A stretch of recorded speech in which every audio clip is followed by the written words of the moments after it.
हाँ ना, 20 मिनट पहले तुम्हें अब ख्याल आया है? खैर चलो नीचे, हमें अरीशा की बर्थडे के लिए कुछ इंतजामात करनी है। जर्निश इसका हाथ पकड़कर वहाँ से ले गई। इनका प्लेन लैंड कर चुका था। बीस्ट के कहने के मुताबिक वो सब बीस्ट के दिए हुए एड्रेस पर इसके फार्म हाउस पहुँचे, जहाँ बीस्ट इनसे भी पहले मौजूद था। वाह, कितना बड़ा फार्म हाउस है ना। महर को तो ये ख्वाब लग रहा था। ये फार्म हाउस बीस्ट के अलावा सिर्फ रोहेल ने देखा था। बाहर से तो ये कोई आम सा घर लग रहा था, मगर गाड़ी के अंदर जाते ही कोई बादशाह के महल से कम ना था। माय गॉड, हम यहाँ स्टे करेंगे? बासिम महर की बात पर बासिम ने मुस्कुराते हुए इसका माथा चूमा। वो लोग यहाँ किस मकसद से आए थे कि बीस्ट के अलावा इनमें से कोई भी नहीं जानता था। बीस्ट अपने ऑफिस में मौजूद था। बीस्ट, हम यहाँ कब तक रहेंगे? बासिम के सवाल पर बीस्ट ने कुर्सी घुमाकर इसकी तरफ देखा। जब तक मेरा मकसद पूरा नहीं हो जाता।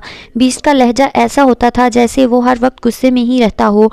मगर हमारा मकसद है क्या? महर की सवाल पर बीस्ट ने पेन को घुमाते हुए कहा। बस इतना जान लो, जब तक मेरी इजाज़त ना मिले वापस पाकिस्तान नहीं जा सकते। बीस्ट का मतलब साफ था। वो जिस मकसद से यहाँ आया था, इस मकसद का वो किसी को भी नहीं बताना चाहता था। फर्स्ट फ्लोर में तुम लोगों के रूम्स हैं।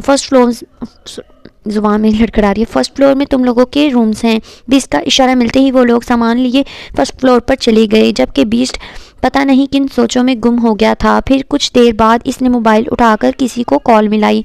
रोहेल अपने कमरे में आकर तेज़ तेज़ सांस ले रहा था। इसे कुछ भी समझ नहीं आ रहा था ये किस तरह का नशा था। अभी वो इन्हीं सोचों में गुम था जब इसका मोबाइल बजने लगा। ओके बीस्ट, मैं आता हूँ। मोबाइल वापस जेब में रख कर वो वहाँ से बाहर चला गया। कुछ ही देर में वो बीस्ट के फार्म हाउस पर मौजूद था। बीस्ट, ये कैसे मुमकिन है? ऐसे तो बहुत प्रॉब्लम हो सकता है। अगर जॉन गुल खान के साथ मिल गया तो तुम जानते हो ना, कितने मासूमों की जान चली जाएगी। रोहेल की जिस बात का डर था, बीस्ट ने इसकी बात से इसे आगाह कर दिया था। वो नहीं जानता हम कहाँ हैं, लेकिन अगर इसे पता चला कि हम यहाँ हैं तो वो किसी की भी फिक्र किए बिना हम पर वार करेगा। और इसमें ना सिर्फ कोई और बल्कि इंस्पेक्टर रिजवान भी मारा जाएगा। और फिर इसकी फैमिली। आगे बीस्ट कुछ कहता, रोहेल के चेहरे के तासुरात बदल चुके थे, जिस पर बीस्ट को मज़ीद गुस्सा आने लगा। वो उठकर रोहेल के पास आया। क्या मुँह लटकाए खड़े हो? क्या तुम कमज़ोर पड़ रहे हो आरजे? बीस्ट ने इसके कंधे पर अपने हाथ की गिरफ्त मजबूत की, जिस पर रोहेल ने नज़रें चुराईं तो बीस्ट को और भी गुस्सा आने लगा और वो बिना कुछ सोचे रोहेल का कॉलर पकड़कर इसे खुद के करीब कर गया। पागल मत बनो। सिर्फ एक शख्स के लिए तुम अपने मकसद से मुंह नहीं फिर मोड़ सकते। अगर यही कमज़ोरियाँ दिखानी हैं तो तुम यहाँ से जा सकते हो। मैं नहीं रुकूंगा। बीस्ट ने एक झटके से इसे खुद से दूर किया और मुंह मोड़कर कहने लगा, जिस पर रोहेल इससे हैरत से देखने लगा। मैं ये तो नहीं कह रहा कि मैं अपने मकसद से हट रहा हूँ। मुझे बस डर है। कैसा डर? हाँ, ये मत भूलो कि तुम हो कौन, किसके आदमी हो तुम। अगर तुम्हें वाकई इसकी इतनी फ़िक्र है तो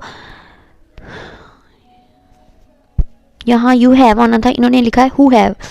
you have only 2 options. Beast की आवाज़ पूरे ऑफिस में गूंज रही थी। बीस्ट ने अगली उंगली के इशारे से इसे ऑप्शंस बताए। फर्स्ट, या तो इसे अपने पास बुला लो फॉर एवर, तो वो सेफ़ है हमेशा। सेकंड, इसे लेकर यहाँ से चले जाओ, मगर इससे पहले तुम्हें रिज़ाइन देना होगा और तुम दोबारा मेरे साथ काम नहीं करोगे। रोहेल अपनी जान तो दे सकता था, मगर बीस्ट का साथ कभी भी नहीं छोड़ सकता था, इसलिए इसने पहला ऑप्शन चूज़ किया। वो थोड़ा मुश्किल तो था, मगर इससे रोहेल का हर डर दूर हो जाता। वो पुरसुकून रहता, ना कि हमेशा टेंशन में। बीस्ट ने इसे समझाकर वहाँ से भेज दिया, मगर अब खुद कुछ सोचकर मुस्कुरा रहा था। अर्श, तुम रेड कलर का ड्रेस पहनना बहुत सूट करेगा तुम पर। हारून ने अरीशा के रूम में बिखरे हुए कपड़ों को साइड पर करते हुए कहा, जबकि अरीशा तो फिर अरीशा थी। वो कहाँ किसी की सुनती थी। इसने ब्लैक ही ड्रेस निकाला था। आज इसे किसी का शिद्दत से इंतज़ार था। इसे बस रात का इंतज़ार था। फिर इसका ये इंतज़ार ख़त्म होने वाला था। मैं ब्लैक मैक्सी ही पहनूंगी, दैट्स इट। अरीशा ने ब्लैक मैक्सी खुद से लगा कर देखी। खैर, ये भी तुम पर बहुत अच्छी लग रही है। बिल्कुल मॉडल लग रही हो इसमें तुम, हारून ने आंख मारते हुए कहा, जिस पर अरीशा ने इसे कमरे से निकालकर लॉक कर दिया। मगर एक बात तो समझ ही नहीं आ रही, वो नंबर पर विश कैसे करेगा। इसके पास पता नहीं मेरा नंबर होगा भी या नहीं। पहले वो खुद ही सोचों में गुम रही, फिर कुछ सोचते हुए तैयार होने लग गई। रात के 12 बजे वाले रात के 12 बजने वाले थे जब वो मुकम्मल तैयार होकर हारून के बताए गए रेस्टोरेंट पर पहुंची, जहां मुकम्मल अंधेरा था। वो अभी अंदर एंटर हुई ही थी जब अचानक से लाइट्स ऑन हुई और सामने सब खड़े अरीशा को बर्थडे विश कर रहे थे। Happy birthday to you Arisha, ठीक है, सब ने यक आवाज़ होकर कहा और हर तरफ म्यूज़िक ऑन हो गया। अरीशा बहुत एक्साइटेड थी, इतनी कि इसको याद ही नहीं रहा कि वो सुबह से जिसका इंतज़ार कर रही थी वो यहीं कहीं मौजूद इसे बहुत गुस्से से देख रहा था। अरीशा चलती हुई टेबल के पास आई जहाँ केक और तमाम गिफ्ट रखे हुए थे। हारून अरीशा का बेस्ट फ्रेंड था, इसलिए वह अरीशा का हाथ पकड़कर केक कट करवा रहा था। अरीशा का इसे छूना दूर खड़े शख्स के दिल में आग लगा गया था। हारून ने अरीशा को केक खिलाया और फिर अरीशा ने हारून को। तमाम लोगों ने भरपूर तालियों में अरीशा का बर्थडे केक कट करवाया क्योंकि केक अरीशा का फेवरेट चॉकलेट वाला था, इसलिए कई बार अरीशा इसे खाने में लगी हुई थी। ये क्या बात हुई, इसीलिए कई बार चलो लगी हुई थी। फिर इन लोगों ने अरीशा को गिफ्ट्स दिए और वो लोग खाने की टेबल पर चले गए। पहले ही हारून का अरीशा के करीब होना इस शख्स पर सख्त नागवार गुजर रहा था। अरीशा खाना खाने में मसरूफ़ थी, तब ही हारून ने पीछे से आकर इसके मुंह पर केक लगा दिया, जिससे इसका एक गाल पूरा केक से भर गया और वो उठकर इसे मारने के लिए भागी। वो लोग हंस कर पागल हो गए थे इन दोनों की हरकतों पर, मगर अरीशा को कहाँ खबर थी कि वो किसी की निगाहों के हसार में है और क्या होने वाला है इसके साथ। सस्पेंस। वो इस वक्त अरीशा के रूम में मौजूद था। पूरे कमरे में हर तरफ गुलाब की पत्तियां बिखरी हुई थीं। कमरा ऐसे डेकोरेट किया गया था जैसे किसी की बर्थडे मनाई गई हो, मगर फूलों से वो शख्स शीशे के सामने खड़ा हुआ हाथ में फूल के कर खुद को देख रहा था। लेकर आना, वो शख्स शीशे के सामने खड़ा हाथ में फूल लेकर खुद को देख रहा था। आखिर वो कैसे भूल गई थी इसे याद नहीं था कि वो इसे कितना याद करता है। बचपन से लेकर अब तक वो इसे हमेशा वो इसे हमेशा फिक्स टाइम पर गिफ्ट भेजा करता था, मगर वो हमेशा इसके आम से गिफ्ट को गरीबों की हमाकत कहकर डस्टबिन में डाल देती थी। मगर जैसे जैसे वो बड़ी होती गई इसके लिए गिफ्ट भी महंगे आते रहे। पहले तो वो बचपन में ही इसका बहुत बार दिल दुखा चुकी थी, मगर अब पिछले 3 सालों से अरीशा को इस अनजान शख्स की तरफ से कीमती गिफ्ट रिसीव हो रहे थे, तो वो इन्हें अपने पास रखती भी थी और इस्तेमाल भी किया करती थी। मगर इस बार वो क्यों भूल गई थी इसे। मगर अब वो बचपन का दौर नहीं था। अगर अरीशा का गुस्सा अरूज पर था तो दूसरी तरफ इस शख्स के जज्बात भी अरूज पर थे। जी, माय ब्यूटी क्वीन, क्यों हमेशा मुझे इतनी तकलीफ़ क्यों देती हो? क्या मेरी मोहब्बत, मेरे जज्बात तुम्हारे लिए कोई मायने नहीं रखते? तुमने मुझे कभी महसूस क्यों नहीं किया? तुम्हें मैं एक दफ़ा भी याद नहीं आया क्या? एक भी दफ़ा तुम्हें मेरा ख्याल नहीं आया? वो दिल के मुकाम पर हाथ रख के गुलाब के फूल को बहुत गौर से देख रहा था और एक एक लफ्ज़ बहुत तकलीफ ज़्यादा अंदाज में अदा कर रहा था। एक आंसू इसकी आंख से निकलकर इस फूल की पत्ती पर गिरा। फिर देखते ही देखते इसका लहजा, इसके तासुरात बदल गए। मगर अब ऐसा कुछ नहीं होगा। अब मैं तुम्हें हर पल अपनी मौजूदगी का एहसास दिलाता रहूँगा। जितना मैं तुम्हें महसूस करता हूँ इतना तुम भी मुझे महसूस करोगी, फिर चाहे मुझे इसके लिए तुम्हें तकलीफ़ ही क्यों ना पहचानी पड़े। यार हर हीरो ऐसे क्यों कहते हैं? पहले तुमने मेरे बेबस लाचार मोहब्बत देखी थी ना, मगर अब तुम मेरे जज्बात, मेरा जुनून देखोगी। शहराम मलिक का जुनून। वो आंखों में सख्त तासुरात लिए हाथ में पकड़ा फूल अपनी उंगलियों से दबोचने लगा और इस ही दौरान फूल की टहनी पे लगे कांटों से इसकी उंगलियां जख्मी हुई। मगर वो तो अपनी मोहब्बत के लिए न जाने कितनी अजियतें उठा चुका था। तो फिर ये छोटा सा जख्म क्या था? वो अभी खुद से ही तल्ख लहजे में मसरूफ़ था। यार लाइंस बहुत ख़राब बनी हुई हैं चलो आप भी गुजारा कर लो, मैं इसको अब सही तो नहीं ना कर सकती। वो अभी खुद से ही तल्ख लहजे में मसरूफ़ था जब इसे किसी के आने का एहसास हुआ, जैसे इस कमरे के पास कोई आ रहा हो। इसने जल्दी से तमाम लाइट्स बंद कर दी। तभी अरीशा ने कमरे का दरवाज़ा खोला तो इसके ऊपर बहुत सारे फूलों की बरसात सी हुई, जिस पर वो हैरान हुई कि आखिर ये सब क्या है? उफ अल्लाह, ये हारून भी ना, अल्लाह जी, इस लड़की ने ना पंगा ले लिया अब उससे, शहराम से, कि उसका नाम लिया हारून का। वो तुम्हारा इतना, अब मैं क्या कहूँ, वो है कि तुमने उसका नाम लिया। सब सारा अरेंजमेंट होटल में रख दिया था। जब सारा अरेंजमेंट होटल में रख दिया था तो फिर मेरा कमरा डेकोरेट कराने की क्या ज़रूरत थी? वो बेध्यानी में बोलती चली गई। इस बात से अनजान के एक बार फिर इसके ये अल्फाज किसी को आग की तरह जला रहे हैं। अब शहराम की बर्दाश्त से बाहर हो चुकी थी। इसकी मोहब्बत आखिर किस तरह से इसके हाथों से सजाए गए कमरे को किसी और की मोहब्बत समझ रही थी। भले दोस्ती वाली मगर समझ तो रही थी ना। Happy birthday my dear queen, beauty queen, Shahram के सख्त लहजे में कहे गए अल्फाज से अरीशा चौंकी। तभी पूरे कमरे में हल्की हल्की सी रोशनी फैलने लगी। इस वक्त पूरा कमरा बहुत रोमांटिक लग रहा था। शहराम हुडी पहनने दीवार की तरफ रुख किए खड़ा था। अरीशा एक अनजान शख्स को अपने कमरे में देखकर डरने लगी।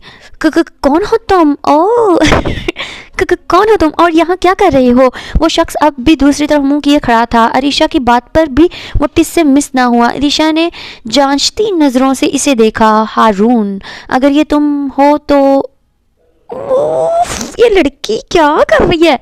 हारून, अगर ये तुम हो तो प्लीज़ ऐसा मजाक ना करो। तुम मुझे डर लग रहा है।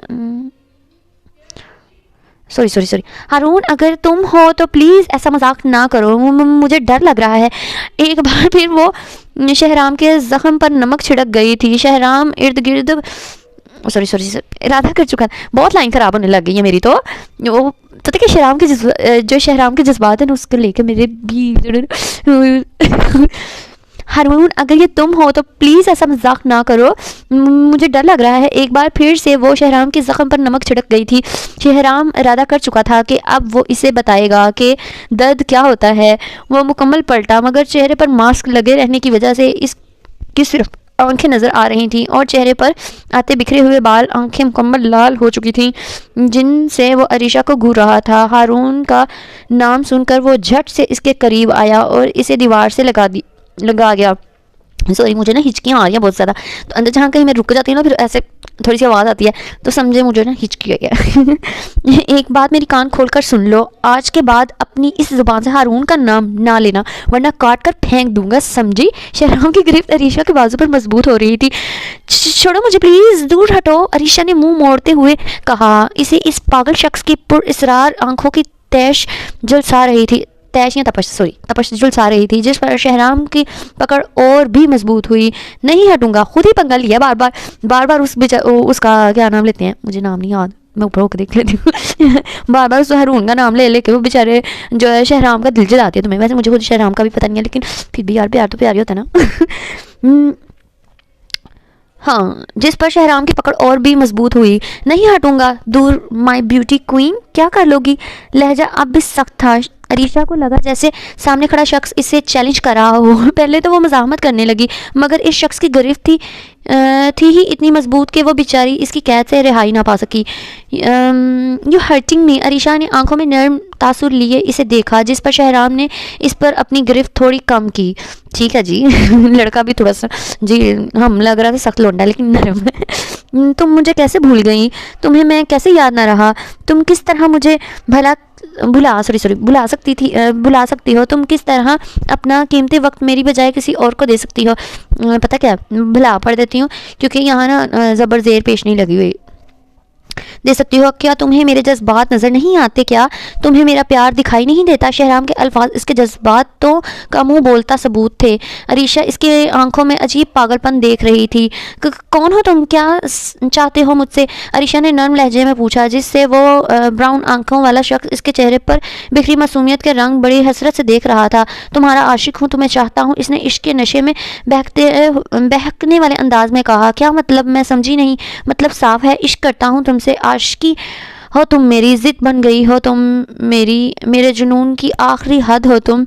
तुम्हें क्यों मेरे जज्बातों की कदर नहीं, मेरी जान? शहराम की आंखों में आंसू थे। अरीशा समझ नहीं पा रही थी कि वो कैसा शख्स है। कभी गुस्सा कर रहा था, कभी उदास हो रहा था, कभी पागलपन दिखा रहा था, मगर वो भी अरीशा थी। इसे कहाँ थी किसी की कदर, किसी का एहसास? दूर हटो मुझसे और आइंदा मेरे करीब मत आना, वरना आप भी कह रहे होंगे हंसी जा रही है, हंसी यार, जब ये थोड़े से रोमांटिक सीन हो रहा था मुझे बहुत हंसी आती है तो इसलिए ज़रा माजरत। अब वो शहराम को मज़ीद गुस्सा दिला रही थी। वरना क्या? शहराम की आवाज़ पूरी कमरे में गूंजी। बोलो, वरना क्या? क्या करोगी तुम? हाँ बताओ मुझे। दूर जाओगी मुझसे या मेरी जान लेने की कोशिश करोगी? अगर ऐसा कुछ सोच रही हो तो मेरी जान, ये सब खुशफहमियाँ अपने इस छोटे से दिमाग से निकाल कर फेंक दो, क्योंकि अब मैं तुम्हें खुद से दूर नहीं जाने दूंगा। तुम सिर्फ मेरी हो, मेरी, सिर्फ मेरी। शहराम की जुनूनियत का अंदाज इसके अल्फाजों से हो रहा था, मगर अरीशा ने तो कसम खाई हुई थी अक्कड़ दिखाने की। वो इसके गुस्से को बार बार हवा दे रही थी। बंद करो अपनी बकवास, छोटी बातें, ये छोटी बातें, अच्छा मुझे लगा झूठी बातें कहेगी छोटी बातें, ये बेकार के थर्ड क्लास लॉजिक हो। कौन तुम हो? हाँ, थर्ड क्लास लॉजिक हो कौन तुम? हाँ शट अप। एक लफ्ज़ और कहा तो बहुत बुरा करूँगा तुम्हारे साथ। अगर अब तुमने मेरे बातों को, मेरे जज्बातों को झूठा कहा, देखा झूठा ही कहा था उसने, इन्होंने छोटी बातें लिखा, झूठी उसने कहा था, झूठा कहा तो, और मैं वही हूँ जिसके भेजे हुए तोहफे तुम गरीबों की हमायत कहकर डस्टबिन में फेंक दिया करती थी। वैसे मैं जब नावल पढ़ती हूँ ना, मेरे दिल में एक बात आती है यार, जो इंग्लिश के वर्ड्स होते हैं ना, जैसे dustbin, don't worry, you have two options, या इस तरह की कोई भी बात होती है ना, उसको इंग्लिश में लिखा करें। वो बंदे ना बड़ा रिलैक्स होकर पढ़ लेता है। एकदम उर्दू में, जब इंग्लिश का वर्ड उर्दू में लिखा होता है तो बस जुबान लड़खा जाती है, पढ़ लेते। शहराम ने आखिरी अल्फाज पर सर झुकाते हुए कहा, जैसे इसे बहुत दुख हो रहा हो, जैसे वो कल ही की बात हो। क्या तुम वो हो? अरीशा के वहम गुमान में भी नहीं था कि वो शख्स इसके पीछे यहाँ तक आ जाएगा। आखिर वो क्यों बचपन से इसके लिए इतना सब कुछ कर रहा था? क्या वो इस अनजान शख्स के लिए इतनी अहम थी? शहराम कुछ कहता तब ही अरीशा का मोबाइल बजने लगा, जिस पर हारून की कॉल थी, जिसे देखकर शहराम फिर से गुस्से में आ गया। अभी वो मज़ाहमत करती, शहराम ने इसका फ़ोन ऑफ करके बेड पर उछाला और फिर से अपनी ब्राउन आंखों से इसे देख रहा था। व्हाट द हेल, ये क्या हरकत है? अरीशा गुस्से से चीखने लगी, जिस पर शहराम ने इसके मुंह पर हाथ रखा। चुप, एकदम चुप। अगर आज के बाद तुम इसके साथ नजर आई या इससे बात करने की कोशिश की तो क्या? हाँ, बीस्ट पढ़ के ना बीस्ट ही नहीं कर रहा, बेस्ट है, बेस्ट फ्रेंड है वो मेरा। और तुम होते कौन हो मुझे इससे मिलने से रोकने वाले? और तुम्हारे लिए क्यों छोड़ूं इसे मैं? शहराम के गुस्से की परवाह किए बिना वो शहराम के मुंह पर बात रख कर मारने लगी, जिस पर शहराम इसे और भी ज़्यादा गुस्से से घूरने लगा। कितनी बार कहूँ, इश्क है मुझे तुमसे, आशिक हूँ मैं तुम्हारा, तुम आशिकी हो मेरी ज़िद हो, मेरे जुनूनियत हो। शहराम के अल्फाज अरीशा का मुंह बंद करवा गए। अब वो अपनी बड़ी बड़ी आंखों से इसे देख रही थी। आखिर किस कदर जुनून था इस शख्स में, अरीशा के इश्क का। तुम सिर्फ मेरी हो, सिर्फ मेरी। अगर तुम्हारी तरफ किसी ने आंख उठाकर भी देखा तो इसकी आंखें निकाल दूंगा मैं। अगर तुम्हें अब किसी ने भी छुआ तो इसका हाथ काट कर फेंक दूंगा मैं, आग लगा दूंगा, सबको मैं बर्बाद कर दूंगा। अब अरीशा का गाल सहला रहा था और अपनी जुनूनियत भरे अल्फाज का शिद्दत से अरीशा पर वाज़ा कर रहा था। अरीशा को भी सुकून कहाँ था। फिर से बोल पड़ी, और अगर मैंने किसी और के बारे में सोचा या किसी को छुआ या किसी और को देखा तो बख्शूंगा तो तुम्हें भी नहीं मेरी जान। अगर ये सब तुमने किया तो तुम्हें मैं अपने तरीके से सजा दूंगा, माय ब्यूटी क्वीन। शहराम कितनी हसरतें लिए इसे देख रहा था, जबकि माय ब्यूटी क्वीन वाले अल्फाज इसने अरीशा के गाल खींचते हुए कहा था। अरीशा को समझ ही नहीं आ रहा था कि आखिर वो किस किस्म का शख्स है। पल में तोला, पल में माशा, कभी इतना गुस्सा, कभी इतना जुनून, कभी इतनी मोहब्बत भरा लहजा। Just shut up. Arisha Khan को कोई सज़ा नहीं दे सकता, समझे तुम भी नहीं मिस्टर एनोनिमस। अब वो शहराम को चैलेंज कर रही थी। ओह अच्छा, सच में? शहराम ने भी इसका जवाब बड़े मज़े से दिया। हाँ मिस्टर एनोनिमस बॉय जी, आपको अगर नहीं पता तो मैं आपको क्लियर कर देती हूँ। एनोनिमस का मतलब होता है ऐसा इंसान जिसका आपको नाम पता ना हो, ठीक है? मैं तो मिलूंगी अपने बेस्टी से, हाथ भी लगाऊंगी। और पहले वो बेदहानी में बोलती गई, मगर अब वो शहराम का सब्र आजमा रही थी। मगर जब नज़रें इसकी आंखों पर पड़ी तो यकदम से चुप हो गई, जैसे वो इससे अपना बदला लेने वाला हो। शहराम ने पल भर में स्विच बंद कर दिया और पूरे कमरे में अंधेरा फैल गया। शहराम ने अपना मास्क उतार कर जेब में रखा। अभी अरीशा इसका मतलब समझ पाती। शहराम ने इसके लब अपने लब इसके लबों पर अपने लब रखकर इसकी बोलती बंद कर दी। वो जो कुछ देर पहले बक बक कर रही थी अब शहराम की शिद्दतों से दो चार हो रही थी। हर एक एक लम्हे शहराम की शिद्दतों में मज़ीद इजाफा हो रहा था। अरीशा ने शहराम के सीने पर हाथ मारने शुरू कर दिए क्योंकि अब इसे सांस लेने में मसला हो रहा था, मगर शहराम अभी भी अपने कामों में मसरूफ़ था। अरीशा ने इसके सीने पर चुटकी काटी जिससे शहराम यकदम पीछे हुआ और अरीशा को आज़ादी मिलते ही वो अपना सांस बहाल करने लगी। मेरे साथ चालाकी, शहराम की आवाज़ तो इसे समझ आ गई थी, मगर चेहरा अंधेरे की वजह से वाज़ह नज़र नहीं आ रहा था। अब करके दिखाओ खुद को मुझसे आज़ाद, इस बार तुम्हें कुछ अलग तरह का गिफ्ट दूंगा मैं, शहराम ने कहा। अरीशा की आंखों से आंसू जारी थे। आखिर वो कितना जालिम शख्स था। अरीशा को अब अपनी गर्दन और गले के दरमियान दर्द महसूस हो रहा था। प्लीज़ मुझे छोड़ दो प्लीज़। तकरीबन 10 मिनट तक वो यूं ही खामोशी से इसकी शिद्दत बर्दाश्त करती रही, मगर अब इसका सब्र जवाब दे रहा था। शहराम इसका लहजा समझ चुका था कि वो दर्द में है। शहराम ने इसको नरमी से आज़ाद किया और इसके बराबर में लेट गया। शहराम के परफ्यूम की खुशबू अब अरीशा के पास भी छलक रही थी। कुछ देर वो यूं ही लेटा रहा, फिर कुछ सोचकर वहाँ से उठा और मास्क लगाकर लाइट ऑन की। अरीशा जल्दी से उठकर बैठी और गर्दन पर हाथ फेरने लगी, जबकि शहराम इसकी गले और गर्दन पर मौजूद निशान देख चुका था, इसलिए इसके पास आ बैठा, जिस पर अरीशा डर कर दूर होने लगी। तब ही शहराम ने इसकी कमर पर हाथ रखकर इसे करीब किया। ना मेरी जान, मुझसे दूर मत जाना, जान नहीं लूँगा मैं तुम्हारी। हाँ, अगर दूर जाने की कोशिश की तो फिर मुझे ऐसा सोचना पड़ेगा, और ये जो तुम्हारी नेक पर निशान है ये तुम्हें हर रोज़ इस बात का एहसास दिलाता रहेगा कि तुम किसी की इमानत हो, तुम किसी की मोहब्बत हो, किसी की मलकियत हो, और अगर तुमने या किसी ने भी मेरी इमानत में ख़यानत करना तो दूर की बात, ऐसा सोचा भी तो मैं इसके जिस्म के 1000 टुकड़े करके कुत्तों को खिला दूंगा, समझी तुम माई ब्यूटी क्वीन। शहराम ने अरीशा के कान में सरगोशी नुमा अंदाज में इसे वार्निंग दी और इसकी आंखों पर हाथ रखकर अपना मास्क हटाया और फिर से मास्क लगाकर कमरे से बाहर चला गया। इसके जाते ही अरीशा ने दरवाज़ा बंद कर दिया और शीशे में अपने निशान देखने लगी। ये सब क्या था? क्या इसकी मोहब्बत या इसका जुनून? शहराम जब से गया था अरीशा की तो नींद ही हराम हो गई थी। इस शख्स की वजह से इसके जाने के बाद न जाने अरीशा कब तक जागती रही और बार बार अपनी गर्दन पर निशान देखती रही। सुबह के 4 बजे, इन्होंने खार बजे लिखा हुआ है, 4 बजे इसकी आंख खुली थी और इस वक्त दोपहर का 1 बज रहा था जब अरीशा के कमरे का दरवाज़ा बजा। अरीशा नींद से उठकर सीधा दरवाजे की तरफ गई और बेदहानी में दरवाज़ा खोला। अरीश, ये क्या, तुमने अब तक ड्रेस चेंज नहीं किया? लगता है तुम्हें कुछ ज़्यादा ही पसंद आ गई है। मैक्सी हारून ने अरीशा की हालत देखकर इसका मजाक बनाया, जिस पर अरीशा को होश आया। इसे रात वाला मंजर याद आने लगा तो वो जल्दी से भागकर अपना स्कार्फ पहनकर आई, जिस पर हारून हैरान हुआ कि इसे क्या हो गया।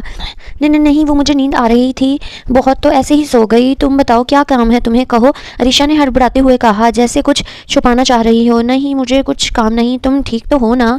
हारून इसे जांचती नज़रों से देख रहा था, जिस पर अरीशा नज़रें चुराने लगी। नहीं, बस थोड़ी थकन महसूस कर रही हूँ और फ्रेश होकर ठीक हो जाऊँगी। अच्छा ठीक है, तुम फ्रेश होकर नीचे आओ, हम तुम्हारा वेट कर रहे हैं, हारून कहकर चला गया। जबकि अरीशा अब कमरा लॉक करके शीशे के सामने आई, स्कार्फ उतार कर देखा तो वो निशान अब भी मौजूद थे। अरीशा वैसे तो बहुत अक्खड़ मिजाज थी, मगर यहाँ आकर इसकी आधी अक्ड़ निकल गई थी और डर भी गई थी। आखिर वो है कौन, क्यों मेरे पीछे पड़ा है? मैं डैड को बता दूं? नहीं, अगर मैंने इन्हें बता दिया तो वो परेशान तो हो जाएंगे ही और फिर मुझ पर भी पाबंदी लगा देंगे। वो खुद ही बोल रही थी। वो कश्मकश में मुब्तला थी। आखिर इस मसले का क्या हल किया जाए? फिर कुछ सोचकर वो वहाँ से बाथरूम चली गई। जब वहाँ से आई तो दूसरे कपड़ों में मुलव्वस थी। इसने इस निशान को छुपाने के लिए मेकअप किया, मगर इसकी जिल्द पर जलन होने लगी। फिर इसने एक टिश्यू की मदद से मेकअप साफ किया और स्कार्फ गले में डालकर इस निशान को छुपाने की कोशिश की और कई हद तक कामयाब भी हो गई। आई खबीस का बच्चा खाना खराब, तुम हमको खरोट समझता है? तुम हमको शेर के मुंह में हाथ डालने का मशवरा देता है, और क्या तुम नहीं जानता वो बीस्ट है, बीस्ट। अब इसको अगर पता चला कि इसके साथ ये सब कर रहा है तो वो हमको बर्बाद कर देगा। पहले ही वो हमारा तुर्की का फैक्ट्री जला चुका है। 20 से कुछ जोड़ ना होने की सूरत में डॉन ने यानी यार ये जो है ना गुल खान, ये बहुत ज़्यादा ही तोतला है। फैक्ट्री ठीक है। सूरत में डॉन ने गुल खान से हाथ मिलाने का फैसला किया था, जहां तक वो कामयाब भी हो चुका था। मगर जब गुल खान को पता चला कि डॉन बीस्ट के पीछे है तो वो डर गया, क्योंकि पहले ही बीस्ट इसका बहुत नुकसान कर चुका था, इसके आदमियों को मौत के घाट उतार चुका था। अगर अब फिर गुल खान कुछ करता है तो इसकी कीमत डॉन समेत इसको भी चुकानी पड़ेगी। वाह गुल खान, तुम तो बड़े मर्द के बच्चे बने फिरते थे, एक बीस्ट से ही डर गए, ये है तुम्हारी मर्दानगी। डॉन ने गुल खान को तीली लगाई, जिससे गुल खान भड़क उठा। ओए खाना खराब, तुम हमारी मर्दानगी को ललकारता है, तुम्हारा इतना औकात, वो भी पहचान था, आखिर इसका खून कैसे न खोलता। अभी वो डॉन का गिरेबान पकड़ने लगा ही था जब ही एसके बीच में आया। बस कर दो तुम दोनों, यहाँ हम मुआयदा करने आए हैं और तुम लोग आपस में ही लड़ रहे हो। ये वक्त आपस में लड़ने का नहीं है, हमें बीस्ट के खिलाफ काम करना हुआ सख्त से सख्त, हमें बीस्ट के खिलाफ काम करना है, सख्त से सख्त। एसके की बात गुल खान ने डॉन का गिरेबान छोड़ दिया। लाइन्स ना अंदर से कटी हुई हैं। एसके की बात सुनते ही गुल खान ने डॉन का गिरेबान छोड़ दिया और अब वो राजी हो चुका था बीस्ट के खिलाफ काम करने के लिए। प्लान क्या है, हमको प्लान बताओ। गुल खान की बात डॉन सुनकर, देखो इतना सुनने नहीं लिखा हुआ, वर्ड ही खा गए हैं। गुल खान की बात सुनकर डॉन शैतानी मुस्कुराने लगा और फिर वो लोग बीस्ट के खिलाफ प्लानिंग करने लगे। मगर एसके को डॉन का ये प्लान कुछ खास ठीक नहीं लग रहा था, क्योंकि इसमें या तो इन सब की मुकम्मल जीत होगी या मुकम्मल हार। आखिर वो एक बाप था, वो कैसे ना परेशान होता। ये है प्लान। डॉन ने इन दोनों के सामने पूरा प्लान रखा, जिस पर गुल खान नस्वार की खुराक लेता हुआ मुस्कुराया। वाह यार, तुमने तो कमाल कर दिया, हम राज़ी है, हम मिलकर काम करेगा, जितना पैसा लगेगा, जितना आदमी ज़रूरी होगा, हम सब कुछ देगा। जबकि एसके अभी भी परेशान था। डॉन ने एसके की तरफ सवालिया नज़रों से देखा, मगर एसके ने इसे इशारे से चुप करवा दिया, क्योंकि वो अपना ज़ाती मसला गुल खान जैसे दरिंदे के सामने हरगिज़ नहीं रखना चाहता था। Okay done. डॉन ने गुल खान से हाथ मिलाया और एसके के साथ वहाँ से चला गया। अब वो लोग अपनी गाड़ी में मौजूद थे। डॉन के पीछे 5 गाड़ियाँ और आगे 3 गाड़ियाँ होती थीं, जो शायद इसने अपने तहफ़्फ़ुज़ के लिए रखी हुई थी। बेशुमार गार्ड्स इसके प्रोटोकॉल के लिए साथ ही मौजूद होते थे। वो दुनिया की नज़र में तो यूके का बहुत बड़ा और मशहूर बिजनेसमैन था, मगर दरअसल वही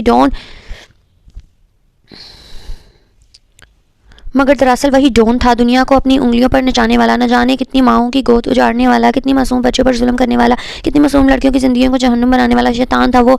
इसे अपने इस हराम के पैसे पर इतना गुरूर था, सब कुछ था इसके पास, मगर फिर भी वो खुद से ही कोशिश करता आ रहा था। अगर बीस्ट की ताकत इसके साथ हो जाए तो वो और भी ज़्यादा ताकतवर हो जाएगा। क्या मसला है तुम्हें, क्या तुम मेरे प्लान से मुत्तफिक नहीं हो?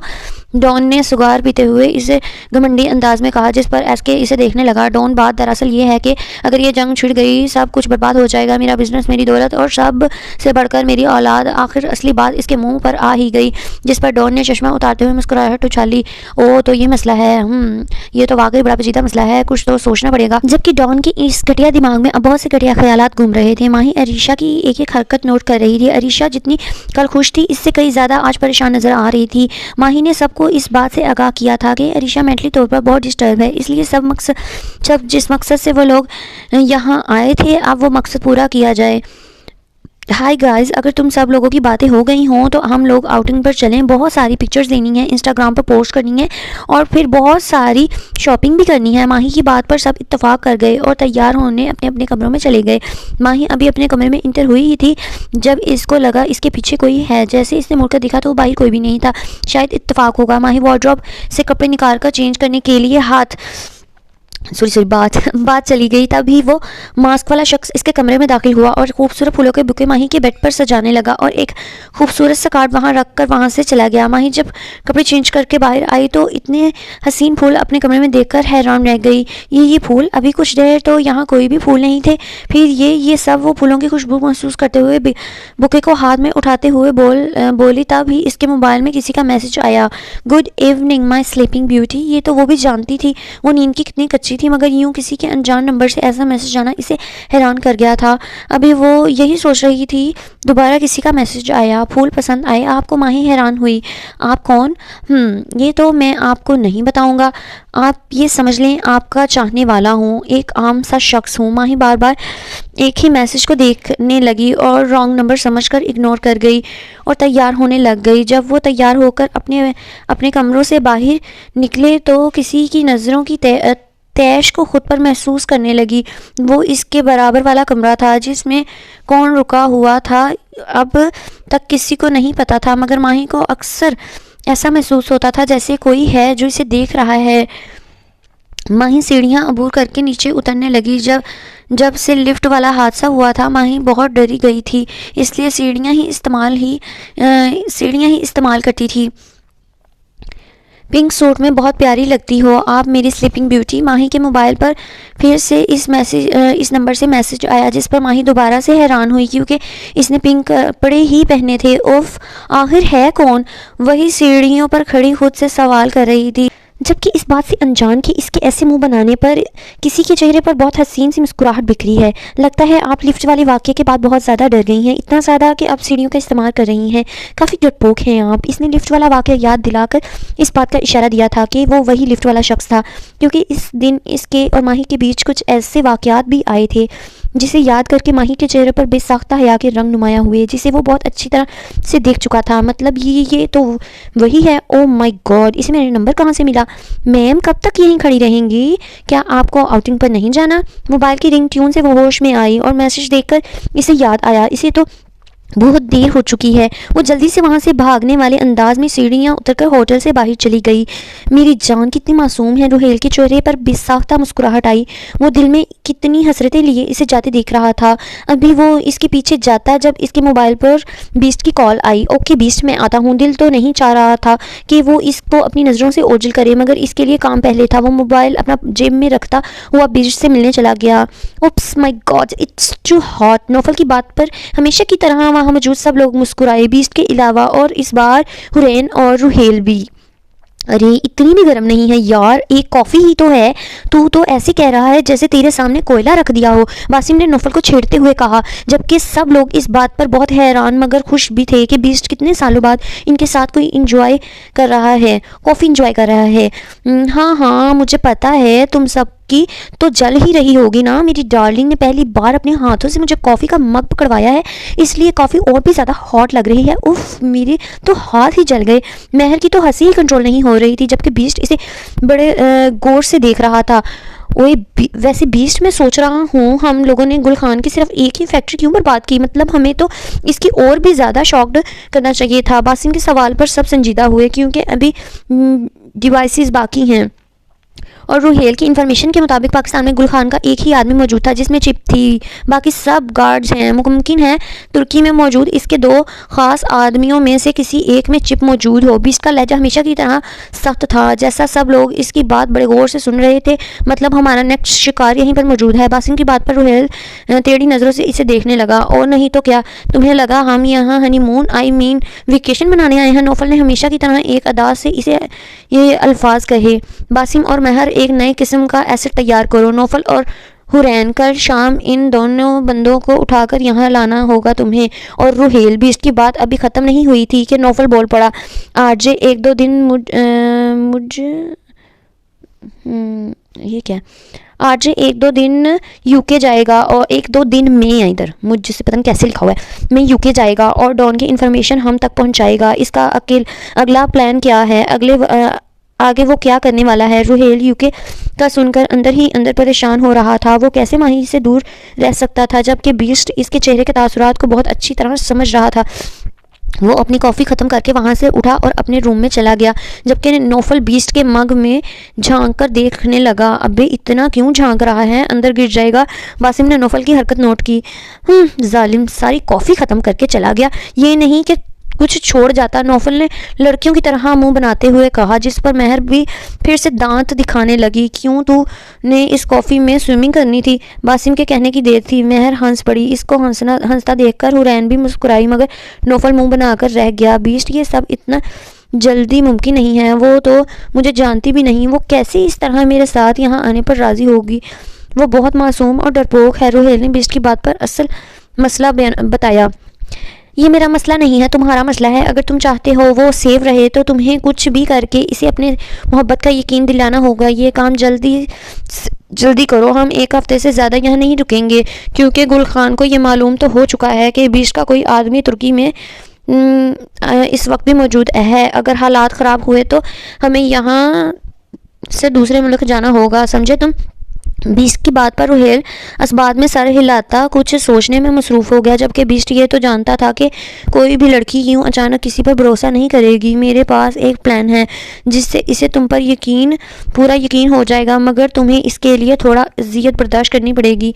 मैं हर तरह की अजियत बर्दाश्त करने के लिए पूरी तरह से तैयार हूँ। 20 गुड रुहेल की इस बहादुरी पर 20 ने इसे मुस्कुराकर जवाब दिया। वो वाकई में बहुत ज़्यादा बहादुर था। अगर आखिर वो 20 का सबसे करीबी शागिर्द था तो क्यों ना होता ऐसा। आप कब से मुझे बार बार कॉल किए जा रहे हैं, मगर मैं आपको कितनी बार बताऊं कि मुझे आपसे कोई बात नहीं करनी। माही बार बार इसकी कॉल डिस्कनेक्ट कर रही थी, मगर आखिर में मजबूर होकर अटेंड करनी पड़ी। माही, मुझे आपसे बहुत इंपॉर्टेंट बात करनी है, प्लीज़ आप मना मत करें वरना मैं हर्ट हो जाऊँगा। माही को इसकी आवाज़ तो वाकई बहुत दिलचस्प लगी थी, मगर जो भी था वो कैसे एक अनजान शख्स से बात करने और मिलने के लिए राज़ी हो जाती। ओके, कहें क्या बात करनी है, मैं आपको कॉल पर नहीं बता सकता। क्या आप मुझसे कहीं बाहर मिल सकती हैं। माही पहले कुछ सोचने लगी, फिर नहीं में जवाब देकर कॉल काट दी। तब ही इसके पास मैसेज आया। माही, मैं आपको अभी से नहीं पहले से जानता हूँ, मगर कभी आपसे बात करने की कोशिश नहीं की, मगर अब मैं आपसे मज़ीद दूर नहीं रह सकता। प्लीज़ मेरे जज्बातों को समझने की कोशिश करें। माही को अब इस पर तरस आ रहा था, इसलिए वेट का मैसेज करके वहाँ सामने वाले कमरे की तरफ चली गई। वो अरीशा का था। अजीब यार, मतलब लग ही नहीं रहा किसी इंसान का दिया हुआ निशान है। ये तो ऐसा लग रहा है जैसे किसी जहरीले कीड़े ने काटा हो। अरीशा अब तक इस ही टॉपिक पर रुकी हुई थी और बार बार अपने गले पर इस निशान को देखे जा रही थी। वो जो भी था, इसने ये तो बिल्कुल सही कहा था कि ये निशान मुझे बार बार इसकी याद दिलाता रहेगा। वैसे बॉडी है तो हैंडसम दिख रहा था और बॉडी से तो हैंडसम दिख रहा था और परफ्यूम तो बड़ा महंगा वाला लगाया हुआ था। इस एनोनिमस बॉय ने ऐसा तो नहीं मुझे इम्प्रेस करने के लिए किसी से मांग कर लगाया हो। अभी वो इन ही बातों में उलझी हुई थी जब माही इसके कमरे में आई तो यकदम इसकी ज़ुबान को ब्रेक लग गई। आरू, तुम फ्री हो? मुझे बहुत इंपॉर्टेंट बात करनी है, प्लीज़। माही अपनी तमाम परेशानी सिर्फ अरीशा के सामने ही जाहिर करती थी, क्योंकि माही क्या हुआ है? मैंने तो तुम्हें आइडिया दे दिया कि अपनी बेटी को भी अपने साथ ले आओ, यहाँ मेरे पास रहेगी तो बिल्कुल महफूज रहेगी। डॉन ने शराब का ग्लास लबों से लगाते हुए कहा। मगर ये कैसे मुमकिन है डॉन? वो कोई छोटी बच्ची नहीं है, समझदार है। अगर इसे पता चला कि इसका बाप इसके आगे कुछ कहता। डॉन हंस पड़ा। इसका बाप कितना बड़ा हरामी है तो वो अपने बाप को छोड़ तो नहीं देगी ना। और वैसे भी तुम इसे यहाँ जायज़ रिश्ते से लेकर आ सकते हो। डॉन अपनी बात पर आया। एसके के सवालिया नज़रों से इसे देखने लगा। अपनी बेटी की शादी मुझसे कर दो। डॉन के कहने की देर थी। एसके गुस्से से उठा। क्या मतलब है तुम्हारा? तुमने ये सोच भी कैसे लिया कि मैं अपनी फूल जैसी बेटी तुम्हारे हवाले कर दूंगा? आवाज़ नीचे। डॉन को कहाँ पसंद था ऊंची आवाज़, इसलिए वो भी भड़क उठा। अगर तुम्हें लगता है कि तुम मेरी सपोर्ट के बिना अपनी बेटी को प्रोटेक्ट कर सकते हो तो फिर उठो और दफ़ा हो जाओ यहाँ से और जाकर अपनी बेटी को किसी महफूज मुकाम पर सेव करो। मगर याद रखना एसके, तुम मेरे सामने कुछ भी नहीं हो। अगर मैं चाहूँ तो एक दिन के अंदर अंदर तुम्हारी बेटी को पाताल से भी ढूंढ कर निकाल सकता हूँ।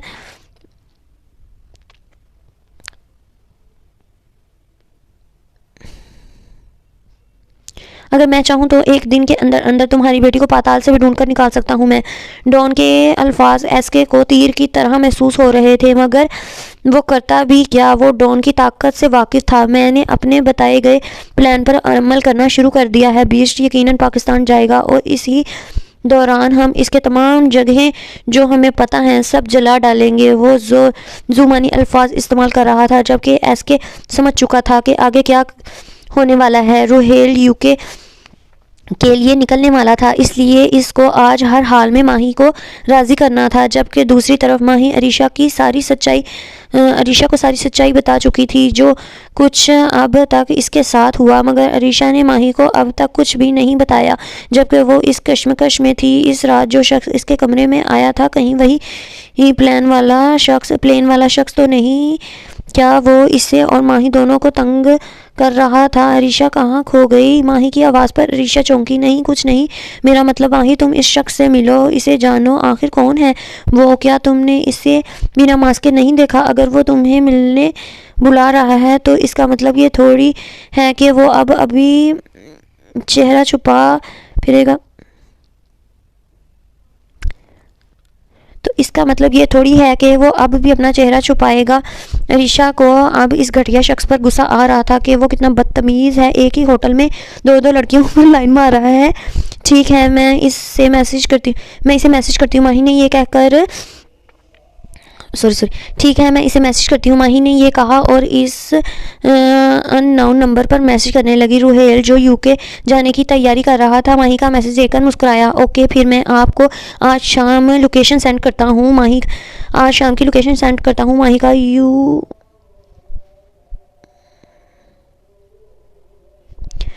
का यूं इससे मिलने पर रजामंद होना रुहेल को अपने आधे कामयाबी नज़र आ रही थी। अरीशा वो कह रहा है कि वो आज शाम ही मिलेगा, माही ने मैसेज पढ़ते हुए कहा, जिस पर अरीशा का दिल कर रहा था माही से मोबाइल छीनकर इस बदतमीज इंसान को खरी खरी बातें सुनाए, मगर वो कुछ बता भी नहीं सकती थी। ओके अरीशा, तुम आराम करो, मैं अपने रूम में जा रही हूँ। माही मुस्कुराते वहाँ से चली गई, जबकि अरीशा ने इसके जाते ही कमरा लॉक किया और वहाँ मौजूद तमाम चीज़ें बिखेरने लगी। 5 मिनट के अंदर ही इसने अपने कमरे का पूरा नक्शा बदल दिया था।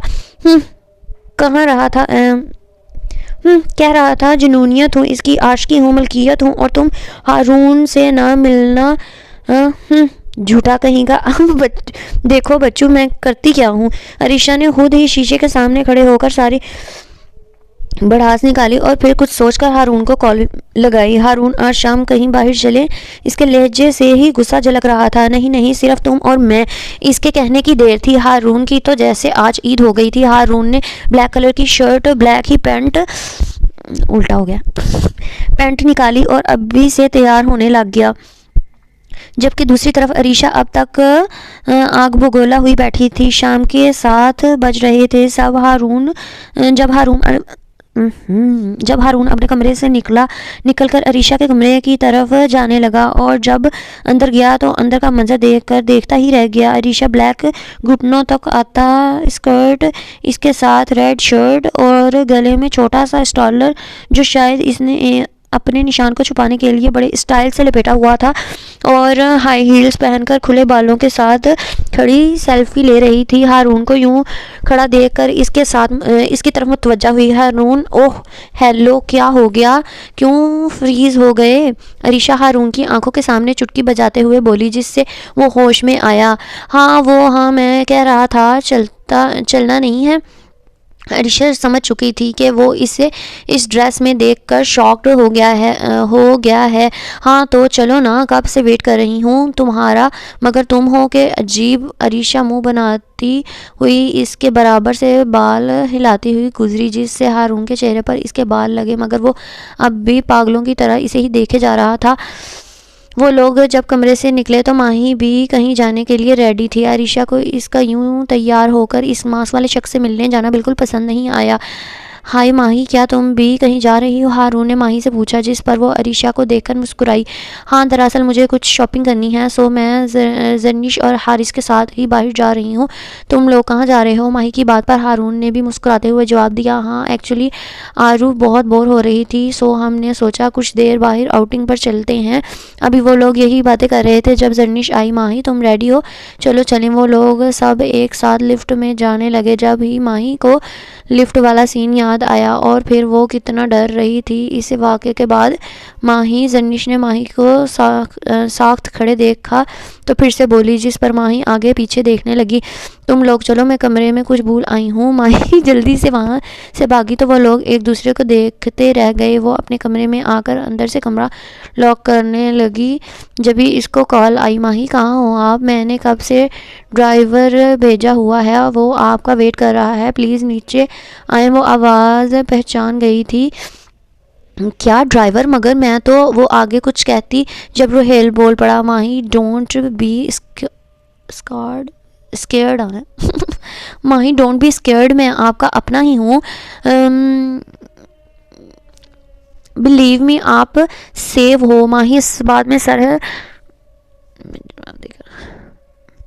माही इस बात में जवाब देकर कमरा लॉक करके बाहर आई और सीढ़ियाँ उतरते हुए नीचे आई तो जर्निश इसका ही इंतज़ार कर रही थी और हारिस भी बार बार वहीं देख रहा था। माही क्या हो गया है, सब ठीक है ना? हाँ वो मैं ये कह रही थी तुम लोग जाओ, मेरी एक फ्रेंड मुझसे मिलने आ रही है तो मैं वहीं जाऊंगी। माही ने मुख्तसर सा बहाना बनाया जिस पर हारिस हैरान हुआ। तुम्हारी फ्रेंड इधर तुर्की में क्या कर रही है? वो एक्चुअली अपनी फैमिली के साथ आई हुई है तो इसने मुझे कहा आज मसरूफ़ नहीं है वो तो मिलना चाहती है। चलो ठीक है। फिर जर्निश ने इसके कंधे पर हाथ रखा और वहाँ से वो लोग बाहर चले गए। पहले तो वो इनके जाने का वेट करती रही। जब वो लोग टैक्सी में बैठकर वहाँ से चले गए तो फिर माही बाहर आई। उफ, मुझे क्या पता इनमें से कौन सा ड्राइवर है। बाहर सब बहुत सारी गाड़ियाँ खड़ी थीं जिसमें से एक गाड़ी से ड्राइवर निकलकर बाहर आया और इसने माही को फ़ोन दिया जिस पर रोहेल था। माही गाड़ी में बैठो। माही समझ गई ये वही ड्राइवर होगा। माही गाड़ी में बैठी और 10 मिनट का फासला तय करके वो लोग एक बहुत शानदार रेस्टोरेंट के सामने रुके। Good evening ma'am. वहाँ एक वेटर बाहर आया। माही इसके पीछे अंदर जाने लगी मगर अंदर बहुत अंधेरा था। माही डर रही थी कि कहीं इसने यहाँ आकर कोई गलती तो नहीं की। पता नहीं कौन होगा वो शख्स, कैसा होगा। वेटर माही को अंदर छोड़कर बाहर से रेस्टोरेंट का दरवाज़ा बंद करके चला गया। सही मानों में माही की अब अच्छी खासी हवा निकल रही थी। अभी वो अपना मोबाइल ऑन करती जब हर तरफ लाइट्स ऑन होने लगी और इसने खुद को एक बहुत हसीन और फूलों से सजी हुई जगह पर खड़ा पाया। वो लोग इस वक्त एक बहुत बड़े कसिनो में मौजूद थे जहां हर तरफ म्यूज़िक का शोर था। कुछ लोग डांस में बिजी थे, कुछ लोग ताश खेलने आए हुए थे जबकि कुछ लोग फुल टुन थे। जबकि अरीशा को ये माहौल बिल्कुल चीप लग रहा था और हारून को भी ये जगह कुछ खास पसंद नहीं आई थी। यार ये कौन सी घटिया जगह ले आए हो तुम हारून, हद है। हारून ने अरीशा को घूरा। यार आरू, तुमने ही कहा था तुम्हें किसी क्लब में जाना है। और जब अरीशा ने इसे घूरा तो वो खामोशी से नीचे नज़र कर गया। वहाँ जाने कितने अजीब लोग मौजूद थे जिनकी नज़रें अरीशा पर मरकूज़ थीं। वो घूर घूर कर अरीशा को देख रहे थे। आरू, अब हमें चलना चाहिए, ये जगह तुम्हारे लायक नहीं। हारून ने आसपास के माहौल को भांपते हुए कहा जिस पर अरीशा ने भी गौर किया मगर तभी हारून के नंबर पर किसी की कॉल आई तो वो अरीशा को वेट का कहकर वहाँ से साइड में चला गया जबकि अरीशा हाथ में जूस का ग्लास लिए चेयर पर बैठ गई। जबकि जो कपड़े इसने ज़ेबतन किए हुए थे कोई बहुत बुरी तरह इसे घूर रहा था। वो आज फिर से किसी के गुस्से को हवा दे रही थी। हे ब्यूटी। दो लड़के जो फुल टुन थे इसके करीब आए और कहने लगे। अरीशा को बहुत अजीब सा लग रहा था इनका यूं करीब आना। अरीशा वहाँ से उठकर जाने लगी तभी इनमें से एक लड़का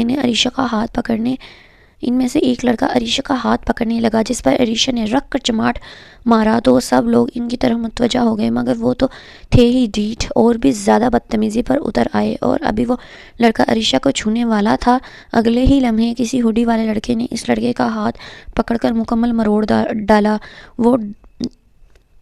वो दर्द से चिल्लाने लगा जबकि अरीशा इसे बहुत हैरत से देख रही थी और पहचानने की कोशिश कर रही थी। इन दोनों लड़कों के कुछ साथी भी आ गए थे। तकरीबन 5 मिनट के अंदर अंदर इसने इन लोगों की दुर्गत बना दी थी तो क्लब में मौजूद तमाम लड़कियों ने तालियां बजानी शुरू कर दी जबकि अरीशा भी इसकी लड़ाई करने के अंदाज से मुतासिर हुई। हर एक की नज़र सिर्फ इस शख्स पर ही मरकूज़ थी जबकि इसका मुंह मास्क में छुपा हुआ था वरना तो लोग पता नहीं क्या करते। मगर वो तमाम नज़रों को नज़रअंदाज करता हुआ अरीशा के करीब आया और मजबूती से इसका हाथ पकड़कर वहाँ से ले जाने लगा। अरीशा को ये लम्स जाना पहचाना सा लगा। कौन हो तुम, हाथ छोड़ो मेरा। बाहर आकर अरीशा ने मज़ाहमत की जिस पर इस शख्स ने अरीशा को घूर कर देखा। इसकी वो ब्राउन आंखें देख अरीशा पहचान चुकी थी। ये वही शख्स है। इसने ज़बरदस्ती अरीशा को अपनी गाड़ी की फ्रंट सीट पर बिठाया और खुद ड्राइविंग सीट पर आ बैठा। अरीशा की बकबक मुसलसल जारी रही। तुम मेरे साथ ज़बरदस्ती नहीं कर सकते। शहराम ने एक झटके से कार स्टार्ट की और हवा से भी ज़्यादा तेज़ रफ्तार में गाड़ी चलाने लगा जबकि अरीशा अब भी गाड़ी रोकने का कहे जा रही थी जैसे इसके बराबर बैठा शख्स इसकी सुनने वाला है। इसने गाड़ी एक सुनसान जंगल के अंदर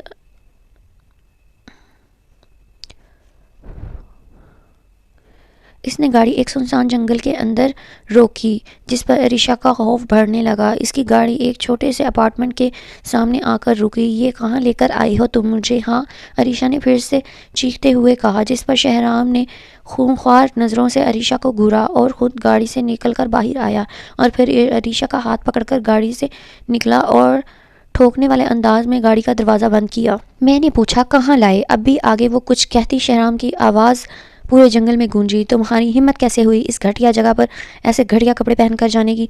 अरीशा यकदम से चुप हो गई। अरीशा इसे शहराम इसे ज़बरदस्ती अंदर ले गया और दरवाज़ा बंद कर दिया और सीढ़ियाँ अबूर करता हुआ वो इसे एक कमरे में ले आया जो ज़्यादा बड़ा नहीं मगर बहुत खूबसूरत और पुरसकून सा था। शहराम ने इसे बेड पर उछाला जिससे वो बेड पर जा गिरी।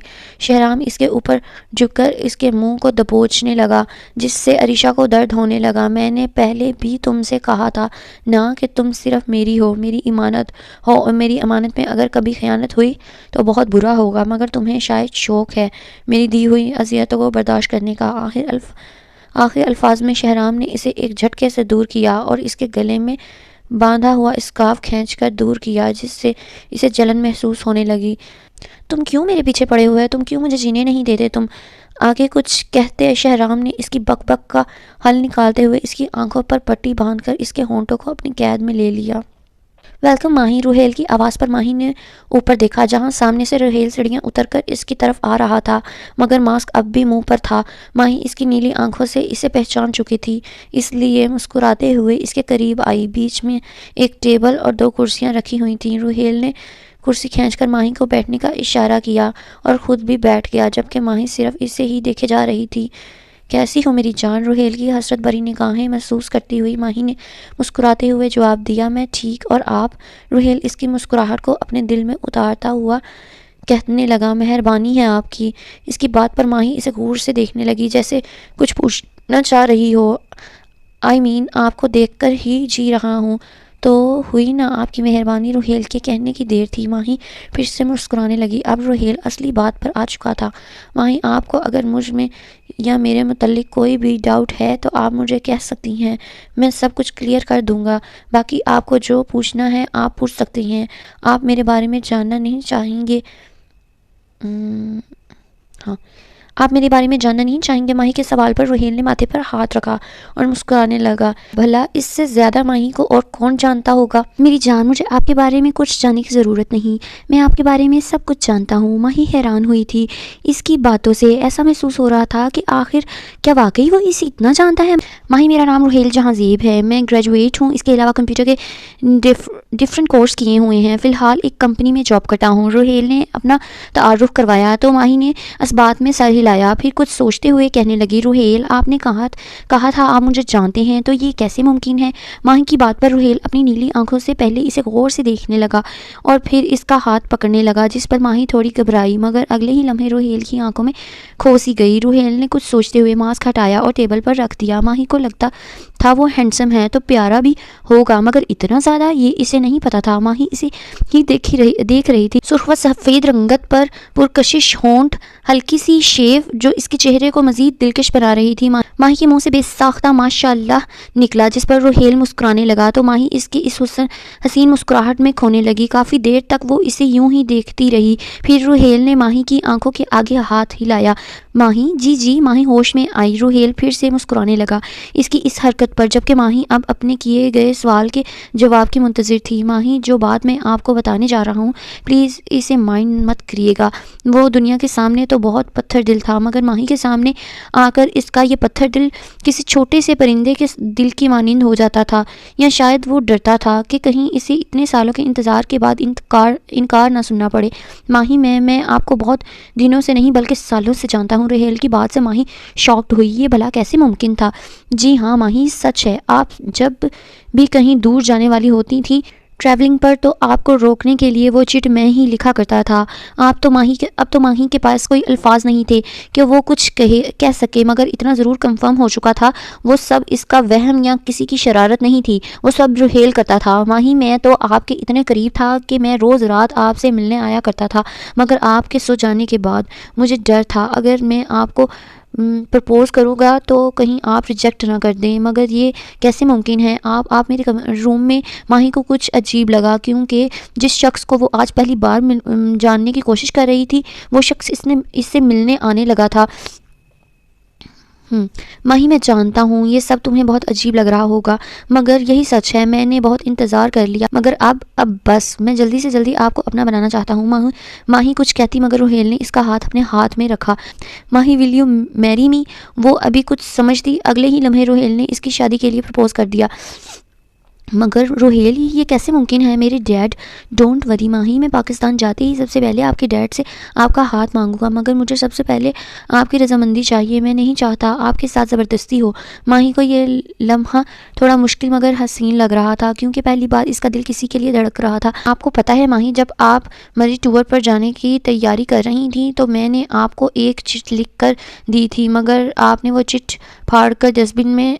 रोहेल यकदम उदास हो गया, जैसे अभी कल की ही बात हो। माही इसकी ये उदासी महसूस कर चुकी थी। रोहेल, आप सैड हो रही हैं? माही तो थी ही नरम दिल की मालिक, कैसे न महसूस करती इसका दुख।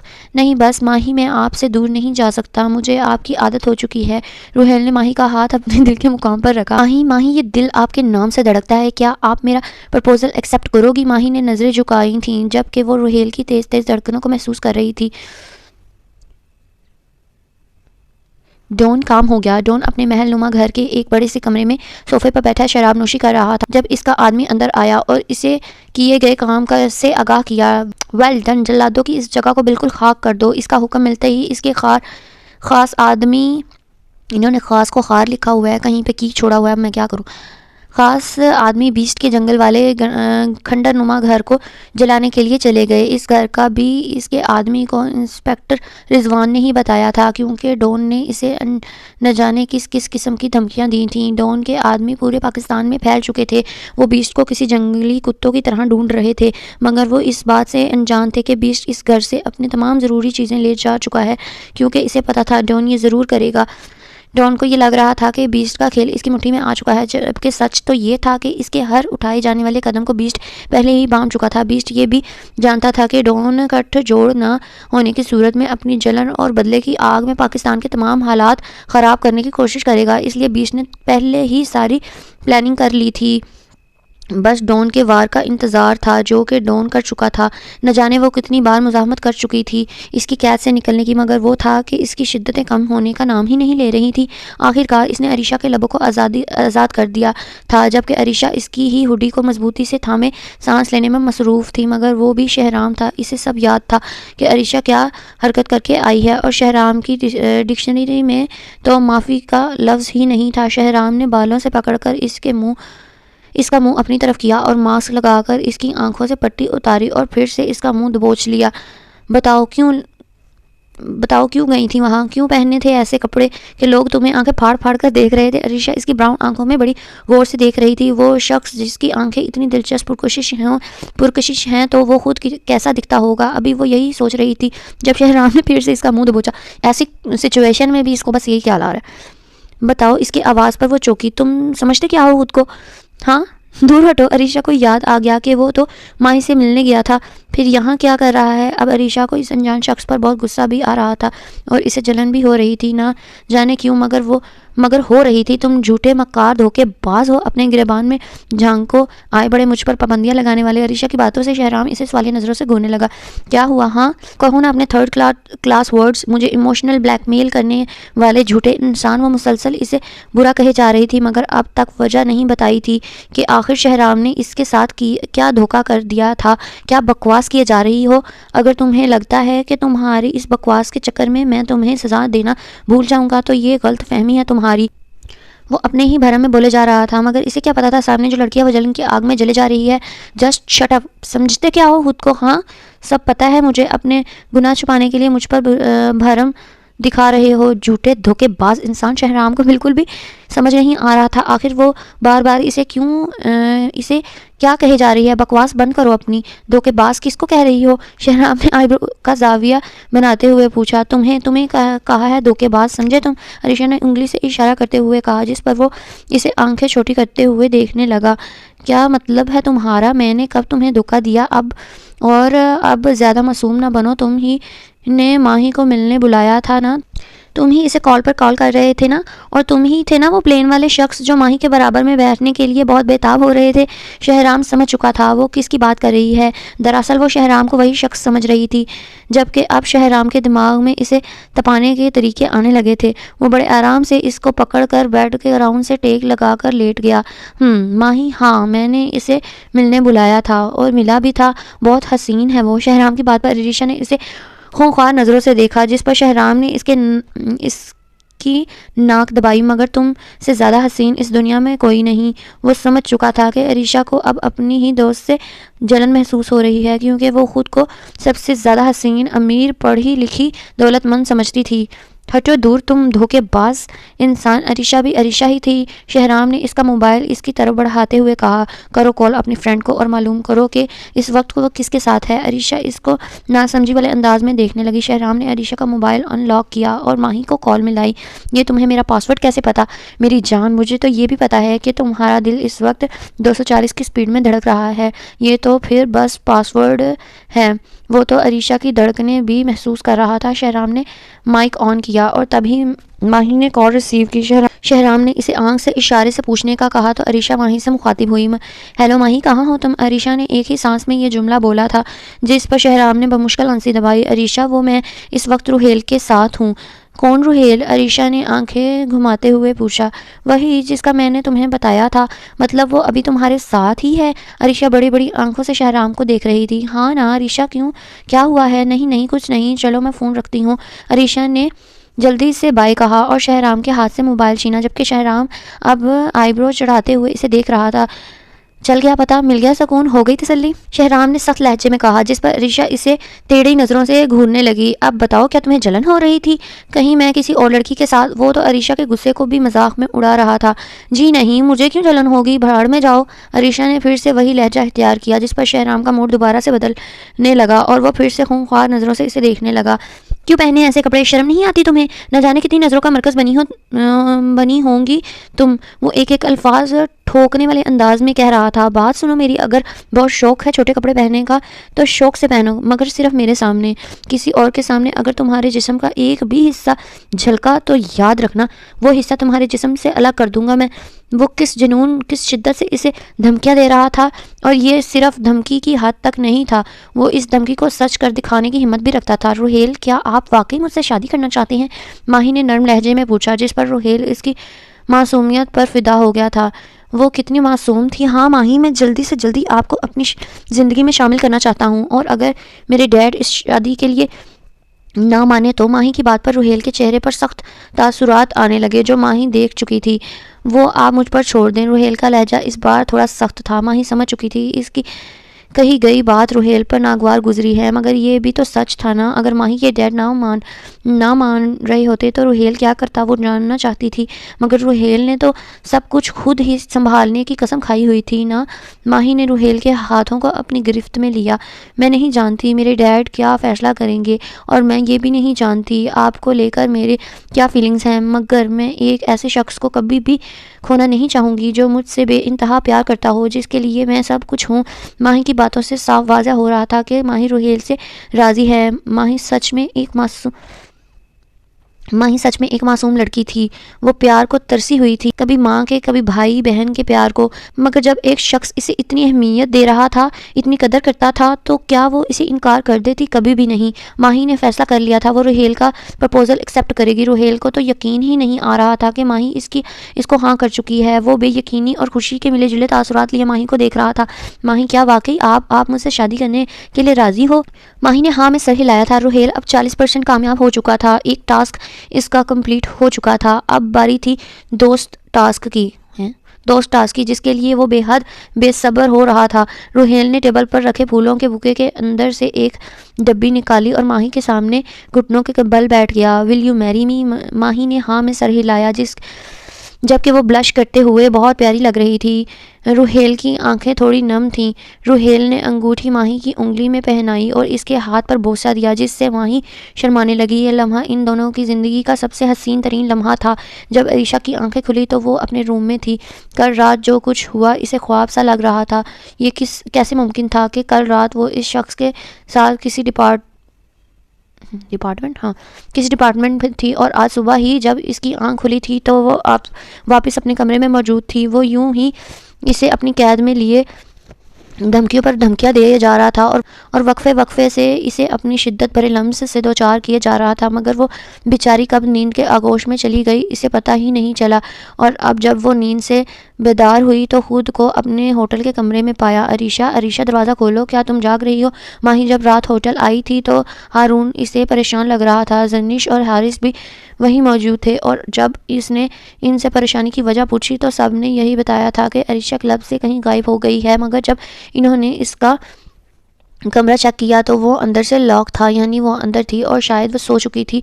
न जाने कब कैसे शहराम ने इसे इसके कमरे में बाहिफाजत पहुंचा दिया था। क्या हो गया? अरीशा ने कमरे का दरवाज़ा खोला तो सब लोग वही खड़े इसे घूर रहे थे। आरू, तुम घर कब आई? हारून झट से अंदर आया और इसे बाजू से पकड़कर पूछने लगा, जबकि वो बेचारी बताती भी क्या। इसे तो खुद ही नहीं पता था कि वो यहाँ कब और कैसे आई थी, मगर अब इसे कोई तो बहाना बनाना था ना। जब तुम फ़ोन पर बिजी थे मेरा दम घुट रहा था, इसलिए मैं वहाँ से टैक्सी लेकर यहाँ करीबी रेस्टोरेंट आ गई थी। अरीशा थोड़ा कंफ्यूज होकर बोल रही थी, जो माही समझ चुकी थी, मगर इसने सबके सामने कुछ भी कहना ठीक नहीं समझा। मगर इतनी भी क्या जल्दी थी कि आगे हारून कुछ कहता। अरीशा ने इसके कमरे से बाहर करके दरवाज़ा बंद कर दिया, जबकि सब इसकी यह हरकत देखते ही रह गए। गाइस, लगता है वो नींद में है, सो प्लीज़ चलो इसे डिस्टर्ब नहीं करो, माही ने इन्हें कहा और ख़ुद भी वहाँ से चली गई। ये सब क्या हो रहा है मेरे साथ? आखिर चाहता क्या है वो शख्स? और क्या अब मुझे वो हर बात की सज़ा यूं ही देता रहेगा? आखिर मेरा जुर्म क्या है?